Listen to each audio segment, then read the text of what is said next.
Yaşlarımız bizim canlı tarihimizdir. Aynı zamanda yaşlarımız bizim hafızamızdır.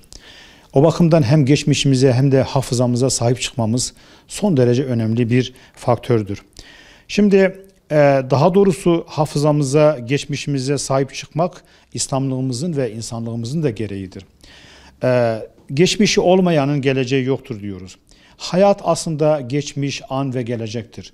Geçmiş bizim tarihimizdir, bireysel tarihimizdir. Bireylerin bir araya gelmesiyle aslında toplum meydana geleceği gibi o zaman aynı zamanda geçmiş toplumun da toplumsal tarihidir. Tarihimizi iyi irdelememiz lazım ve ona iyi bakmamız lazım. Geçmişten güç alarak ne yapmamız lazım?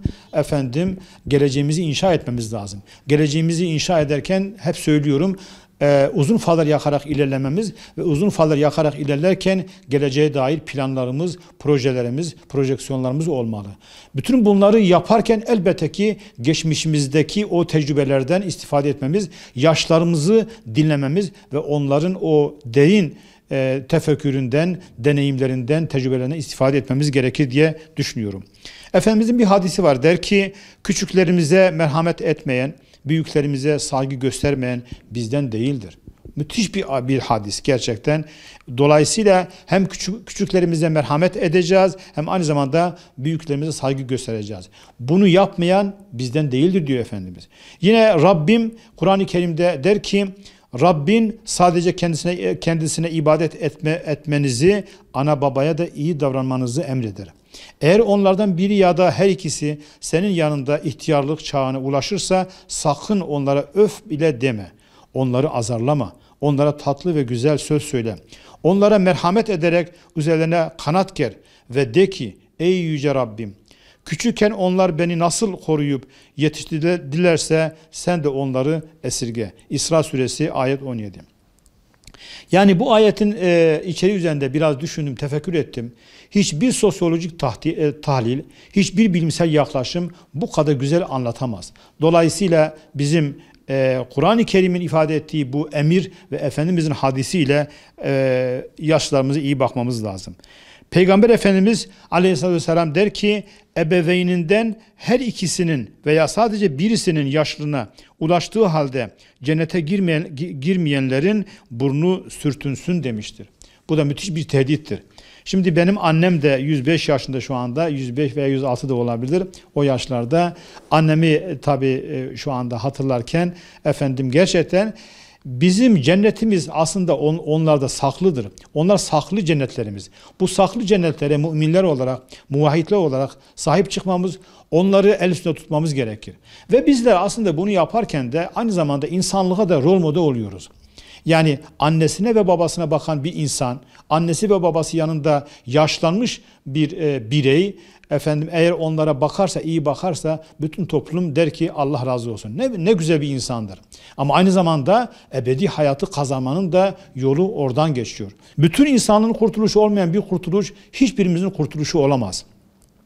Bu kurtuluşu bünyesinde barındıran yegane nizam da İslam'dır. İslam'ın dışındaki diğer sistemlerde zaten bununla alakalı sadece yaşlar haftası, yaşlar günü, o günlerle belli bazı güzel sözcükler ortaya koymak suretiyle onları avutmaya çalışırlar. Bugün Batı toplumunda yaşlılarla ilgili olarak çok kötü şeyler söylenir. Yani orada yaşlar çocukların yanında kalmazlar. Onlar işte adı tırnak içinde huzur evine bırakılır ve o huzur evinde kendi hallerine bırakılır. Çocuğu ve torunu olmayan bir yaşlının o sözde huzur evi dedikleri yerde ne kadar iyi bir imkan olursa olsun onun mutlu olması mümkün değil. Bir merhaba, bir selam, bir tebessüm onların ruh dünyasını canlandırır. İşte İslam'da bu ruh vardır. Tebessüm sadakadır diyor Efendimiz. Kime karşı? Herkese karşı. Hele yaşlı olunca o yaşlıya yardımcı olmak, onu kucaklamak, ona selam vermek, iletişim içinde olmak, o insanın ruh dünyasını canlandırır. Zaten mutluluk da oradadır. Mutluluk somut bir şey değildir ki. İslami düşüncenin insana verdiği o ruhla eğer biz yaşlarımıza yaklaşırsak o zaman mutlaka o yaşlarımız mutlu olurlar. Zaten İslam'ın hakim olduğu dönemlerde insanlar hep mutluydular. Çünkü o bilinçle yaşlara yaklaşılırdı.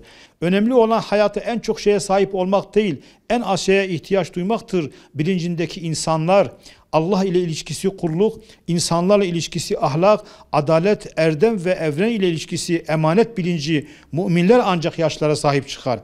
Neslin ve harsın ıslahını, üzerinde yaşadığımız arzın imarını, varlık dünyasının ihyasını ve geleceğimizin inşasını dert edinenler ancak yaşlara sahip çıkar. Aynı şekilde sözü, özü ve eylemi bir olan, emin vasfını taşıyan, kibirden sakınan ve alçak gönüllü olmayı düstur edinenler yaşlılarına sahip çıkar. İyilikleri ve güzellikleri insanlara aktarmada iletken, kötülüklere ve olumsuzluğa karşı yalıtkan olan muvahhid müminler, Müslümanlar ancak yaşlılara sahip çıkar. Bu bilinçteki insanların bulunduğu bir ortamda yaşlarımızın sahipsiz olması, mutsuz olması düşünülemez.